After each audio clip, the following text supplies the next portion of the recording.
Ali Imran.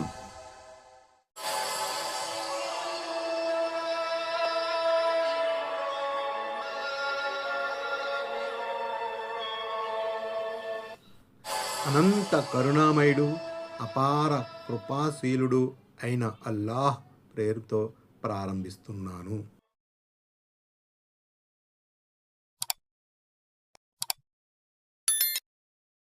ayat number 111 lan yadurrukum illa adha wa in yuqatilukum yuwallukumul adbara thumma la yunsarun. ఆయత్ number 111. వారు మీకు ఏమాత్రము హాని కలిగించలేరు, మహా అయితే కొంచెం బాధించడం తప్ప. ఒకవేళ మీతో తలపడవలసిన పరిస్థితే ఏర్పడినట్లయితే వారు మీకు వెన్ను చూపి పారిపోతారు. ఆ తరువాత వారికి ఎలాంటి సహాయము లభించదు. బాధ పెట్టడం, అజన్ అంటే ఇక్కడ అర్థం అపనిందలు మోపటం, అబద్ధాలు కల్పించడం. వీటి ద్వారా ముస్లింలను ఎంత బాధ పెట్టినప్పటికీ ముఖాముఖి అయినప్పుడు మాత్రం వారు మిమ్మల్ని ప్రతిఘటించలేరు. పైగా తోక ముడిచి తిరోన్ముఖులవుతారు. ఎట్టకేలకు జరిగింది కూడా అదే. మదీనా నగరం నుంచి యూదులు గెంటివేయబడ్డారు. ఆ పైన ఖైబర్ కూడా కైవసం అయింది. అక్కడి నుంచి కూడా యూదులు తరిమివేయబడ్డారు. అనంతరం సిరియా ప్రాంతంలోని క్రైస్తవులు ముస్లిం చేతిలో పరాజయాన్ని చవిచూశారు. దీనికి ప్రతీకారంగా అన్నట్లు సిలువ యుద్ధాల్లో క్రైస్తవులు ముస్లింలపై అప్రతిహాతంగా దాడులు చేశారు. బైతుల్ ముఖద్దస్ ముస్లింల నుంచి స్వాధీనం కూడా చేసుకున్నారు. అయితే 90 సంవత్సరాల తర్వాత సుల్తాన్ సలావుద్దీన్ అయ్యూబీ దానిని కైసరవుల చేతుల్లో నుంచి విడిపించారు. అయితే ఈనాడు ముస్లింల విశ్వాసమాంద్యం వల్లనైతేనేమి, జియోనిస్టుల కుయుక్తుల వల్లనైతేనేమి బైతుల్ మక్దీస్ మరోసారి ముస్లింల నుంచి చేజారిపోయింది. కానీ పరిస్థితులు ఈ స్వరూపం మారకపోదు. ముఖ్యంగా హజ్రత్ ఈసా అలైహిస్సలాం రాకతో క్రైస్తవం అంతమై ఇస్లాం ఆధిక్యత నొందుతుంది. సహీ హదీసులు ఈ విషయాన్ని ధ్రువపరుస్తున్నాయి. ఇబ్నే కసీర్. ضربت عليهم الذلة أينما ثقفوا إلا بحبل من الله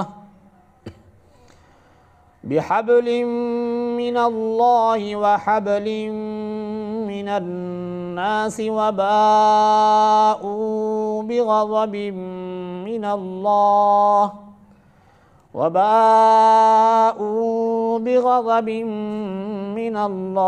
وضربت عليهم المسكنة ذلك بأنهم كانوا يكفرون بآيات الله ويقتلون الأنبياء بغير حق ذلك بما عصوا وكانوا يعتدون. ఆయత్ నెంబర్ 112. సర్వత్రా వారిపై పరాభవపు దెబ్బ పడుతుంది. వారికి అల్లా శరణు లేదా ప్రజల నుండి అభయహస్తం లభిస్తే తప్ప. వారు దైవాగ్రహానికి పాత్రులైపోయారు. వారికి దీనావస్థ అంటగట్టబడింది. వారి ఈ స్థితి కారణం ఏమిటంటే వారు అల్లా ఆయుతులను తిరస్కరించేవారు, అన్యాయంగా ప్రవక్తలను చంపివేసేవారు. వారి అవిధేయతకు, అతిక్రమణలకు శాస్తి ఇది. దైవాగ్రహానికి గురైన కారణంగా యూదులపై అవమానము, దైన్యావస్థ నెట్టివేయబడ్డాయి. తాత్కాలికంగా ఈ దుస్థితి నుంచి వారు బయటపడే మార్గాలు 2. 1. వారు దేవుని శరణు పొందాలి, అంటే వారు ఇస్లాం స్వీకరించాలి, లేదా ఇస్లామీయ రాజ్యంలో జిజియాను చెల్లించి జిమ్మీలు అంటే బాధ్యత తీసుకోబడిన వారుగా ఉండాలి. 2. ప్రజల తరపున భయం వారికి లభించాలి. ఈ వాక్యానికి 2 అర్థాలున్నాయి. 1. ఇస్లామీయ రాజ్యానికి బదులు సాధారణ ముస్లింలు వారికి ఆశ్రయం ఇచ్చి ఉండాలి. ప్రతి ముస్లింకు ఈ రకమైన ఆశ్రయం ఇచ్చే హక్కు ఉంది. ఒక సామాన్య ముస్లిం అయినా సరే ఎవరికైనా అభయమిస్తే అతని ఆశ్రయాన్ని కాదనే అధికారం ముస్లిం పరిపాలకులకు లేదని తాకీదు చేయబడింది. లేదా 2. ఏదైనా పెద్ద ముస్లిమేతల శక్తి లేదా రాజ్యం ప్రోద్బలం వారికి లభించాలి. ఎందుకంటే వాక్యంలో అన్నాస్ అనే పదం వచ్చింది. ఇది విస్తృతమైన అర్థం కల పదం. ఇందులోకి ముస్లింలు, ముస్లిమేతులు కూడా వచ్చేస్తారు. అంటే ఎంత బోధపరిచినా తమ పెడసరి ధోరణిని, అహంకారాన్ని మానుకోకుండా హద్దు మీరి ప్రవర్తించినందులకు వారిపై పడిన దేవుని దెబ్బ అది. ఆయత్ నంబర్ 113. లైసు సవాఅం من أهل الكتاب أمة قائمة يتلون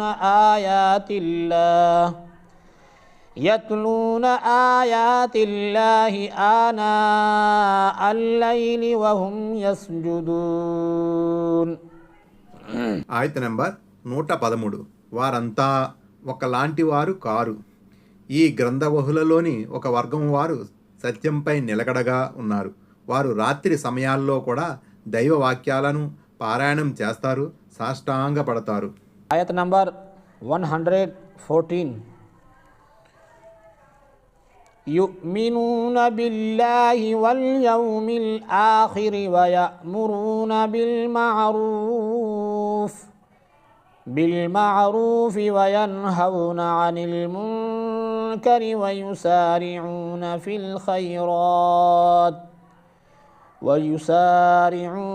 الخيرات وأولئك من الصالحين. ఆయత నంబర్ 114. అల్లాహను అంతిమ దినాన్ని కూడా వారు విశ్వసిస్తారు, మంచిని ఆజ్ఞాపిస్తారు, చెడు నుండి ఆపుతారు, సత్కార్యాల కోసం పరస్పరం పోటీ పడతారు. వీరు సజ్జనుల కోవకు చెందినవారు.